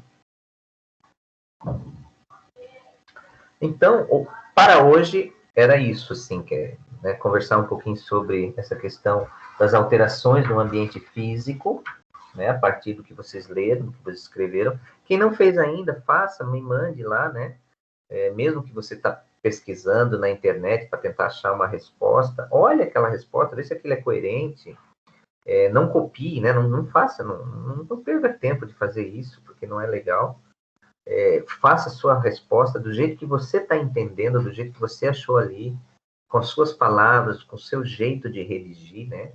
E a gente consegue identificar quando é um texto que realmente vem do aluno ou quando é uma coisa que ele copiou e pegou de alguém, né? Construa esse processo de uma maneira honesta para você, né? Não me engana, não se engane, né? Faça pensando que você está fazendo para o seu crescimento, para você realmente construir sua seu processo de conhecimento, tá? Então, por hoje era isso. Hoje nós não vamos ter uma atividade, eu vou trabalhar o texto, então, na semana que vem. Vou mandar para vocês o texto da semana que vem, daí a gente vai ter oportunidade de conversar um pouco mais, né, se debruçar, e aí a gente, para outra semana, então, a gente tem uma outra atividade. Reforço aquilo que a Marina falou, dê uma olhadinha naquele material do professor Celso Vasconcelos. Eu vou tentar entrar amanhã lá na live, vou ver se eles vão disponibilizar o link e vou tentar gravar essa aula para nós, daí eu vou disponibilizar isso a posteriori, para a gente fazer alguma discussão um pouco didático-pedagógica, né, desses aspectos que ele traz lá na discussão dele, sobre a gestão da sala de aula, sobre como é que é esse processo em tempos de pandemia, tá bom? Mas então, por hoje, fechamos por aqui. Um abraço para todos. E quem participou, eu agradeço muito. Deixa eu dar um gostei aí, obrigado, que o Nivaldo também participou, né? Ana Rita, Dani, Josélia, Juliana, Léo, Lucas, Marina, Nivaldo, tá? Felipe já vazou. E vamos, então... Professor? Oi. Eu entrei lá naquele site, tá? Fala em dinheiro, tudo ali, mas na hora que eu me inscrevi, não pediu cartão, não pediu nada. Escrevi assim mesmo. Pois é. Eu vou ver direitinho, eu quero participar amanhã, e aí, se tiver que pagar, eu pago lá, mas aí depois eu tento ver se eles vão disponibilizar isso e vou tentar gravar, tá bom? Tá, mas boa então a noite. gente vai conversar a partir daqueles textos e aqueles vídeos que ele tem no YouTube, que são muito legais. Obrigado, professor. Obrigado a todos. Boa noite. Até breve. Valeu. Um abraço, Certo, pessoal. obrigado, professor. Boa noite. Boa noite. Boa noite, professor. Valeu, um abraço para todos. Se cuidem.